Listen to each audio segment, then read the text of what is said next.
ఒక్క foreign direct ఇన్వెస్ట్మెంటే 83,000 రావాలని, $10 billion రావాలని ఒక ఇది పెట్టుకున్నాం. ఈ పాలసీ వల్ల ఎంప్లాయ్మెంట్ క్రియేషన్, ఒక మ్యానుఫ్యాక్చరింగ్లో 5 లక్షలు రావాలని చెప్పి పెట్టుకుంటున్నాం. 175 నియోజకవర్గాల్లో 175 ఇండస్ట్రియల్ పార్క్స్ పెట్టాలని, కొన్ని ప్రాంతాల్లోనే కాకుండా ప్రతి ఒక్క నియోజకవర్గంలో ఒక ఇండస్ట్రియల్ పార్క్ రావాలి. తద్వారా అక్కడ ఒక స్ఫూర్తిదాయకమైన ఆలోచన రావాలి. ఒకప్పుడు మీరు చూస్తే అధ్యక్ష, ప్రతి ఒక్క రెవెన్యూ డివిజన్లో ఒక ఇంజనీరింగ్ కాలేజ్ పెట్టాం. ఆ కాలేజ్ చూసినప్పుడు నేను కూడా ఇంజనీరింగ్ కావాలి అనే ఆలోచన పిల్లల్లో కల్పించాం. ఈరోజు కూడా ఈ ఇండస్ట్రియల్ పార్క్ చూస్తే నేను కూడా కుటుంబంలో ఒక్కరైనా సరే పారిశ్రామికవేత్త కావాలని, ఆంట్రప్రెన్యూర్ కావాలని చెప్పి ఆలోచన వచ్చే విధంగా ముందుకు పోతున్నాం. ఇక్కడ కూడా మీరు ఒకసారి చూస్తే అధ్యక్ష, దీని మీద ఎక్స్పోర్ట్స్ కూడా డబుల్ ఎక్స్పోర్ట్స్ కింద INR కింద 33,200 కోట్లు పెట్టుకున్నాం. నేను ఈసారి అధ్యక్ష చాలా క్లియర్గా నేను ఒక 10 ప్రిన్సిపల్స్ కూడా తీసుకొచ్చాను. నిన్న కూడా మన అందరికీ డిస్కస్ చేశాను ఏసీసీ పార్టీ మీటింగ్లో. ఈరోజు జాబ్ అనేది, ఉద్యోగ కల్పన అనేది ఈ ప్రభుత్వానికి టాప్ ప్రియారిటీ. అందుకే ఏ పాలసీ తీసుకొచ్చినా అన్నింటికంటే ఎక్కువగా ఫోకస్ చేసింది ఉద్యోగాల కోసం ఫోకస్ చేశాం. మనకు ఒక పెద్ద ఆస్తి యువత.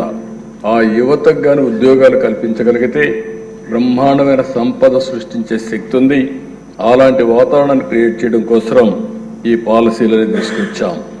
ఇంకొక పక్కన మీరు చూస్తే గైడింగ్ ప్రిన్సిపల్స్లో గ్లోబలీ అట్రాక్టివ్ మ్యానుఫ్యాక్చరింగ్ హబ్బులు తయారు చేయాలని, ఇంకొక పక్క మనకు అన్ని రాష్ట్రాల కంటే ఒక పెద్ద అడ్వాంటేజ్ ఉంది. 1000 కిలోమీటర్లు సీ కోస్ట్ ఉంది. అందులో కూడా ఈస్ట్ కోస్ట్లో ఉన్నాం, అందులో కూడా సెంట్రల్గా ఉన్నాం. ఈ అడ్వాంటేజ్ని తీసుకొని పోర్ట్ బేస్డ్ ఇండస్ట్రియలైజేషన్ పోగలిగితే పెద్ద అడ్వాంటేజ్ వస్తుంది. ఇంకొక పక్కన మీరు చూస్తే ఫార్చ్యూన్ 500 కంపెనీస్ను కూడా అట్రాక్ట్ చేసే విధంగా ఈ పాలసీ తీసుకొచ్చాం. నేను ఎక్కడ మాట్లాడినా దాన్ని మాట్లాడమే కాదు, చేసే విధంగా విధానాన్ని రూపకల్పన చేస్తున్నాం.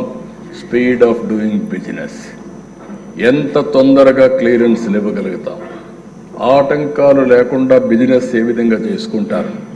ఎక్కడైనా సరే 2 సంవత్సరాల్లో పూర్తయ్యే ప్రాజెక్ట్ని ఎందుకు మన దగ్గర 1.5 సంవత్సరంలో పూర్తి చేయకూడదు? ఇలాంటి ఆలోచనతో ముందుకు పోతున్నాం. అదే సమయంలో లాజిస్టిక్స్ కాస్ట్ కానీ, ఫ్యూయల్ కాస్ట్ కానీ, అదే మరి ఎఫిషియన్సీ పెంచడం కానీ, స్కిల్ డెవలప్మెంట్ చేసి కాస్ట్ ఆఫ్ ప్రొడక్షన్ గణనీయంగా తగ్గిస్తే సస్టైనబిలిటీ వస్తుంది. అది కూడా ఆలోచిస్తున్నాం. అదే మరిగా దేశ కేటగరైజేషన్ కూడా మీరు చూస్తే 4 ఇన్వెస్ట్మెంట్ కేటగిరీస్ కింద తీసుకొచ్చాం. అందులో కూడా సబ్ క్లాస్ అనేది 50 కోట్ల నుంచి 500 కోట్లు, లార్జ్ అనేది 501 నుంచి 1000 కోట్లు, మెగా అనేది 1001 నుంచి 5,000 కోట్ల రూపాయలు, అల్ట్రా మెగా 5,001 కోట్ల నుంచి ఎక్కువ ఉంటే అల్ట్రా మెగా కింద తీసుకున్నాం. దీనిపైన ఇన్వెస్ట్మెంట్ సబ్సిడీ మనం ఇచ్చేది 12% నుంచి 15% ఉంటుంది. గవర్నమెంట్ ఆఫ్ ఇండియా ఇచ్చే 10% PLI ఉంటే అది అదనంగా ఉంటుంది. ఎంప్లాయ్మెంట్ సబ్సిడీ ఎవరైతే ఎక్కువ ఎంప్లాయ్మెంట్ ఇస్తారో వాళ్లకు 10% ఇన్సెంటివ్ అదనంగా ఇస్తాం. ఇంకొక పక్కన ఎవరైతే గ్రీన్ ఎనర్జీతో పోతారో వాళ్లకు 6% అదనంగా ఇన్సెంటివ్ ఇస్తాం. ఇంకొక పక్కన ఎవరైతే ఎప్పుడో రిజర్వ్ చేసుకుంటాను కాకుండా ఇమ్మీడియట్గా వచ్చి పెట్టుబడులు కానీ పెట్టగలిగితే ఫస్ట్ 200 ఏవైతే ఫస్ట్ కమ్ ఫస్ట్ సర్వ్డ్ కింద మన దగ్గరికి వచ్చిన వారికి దగ్గర ఇన్వెస్ట్మెంట్ సబ్సిడీ 30% ఇచ్చి వాల్యూ అడిషన్ ఉంటే 40% వరకు ఇస్తున్నాం.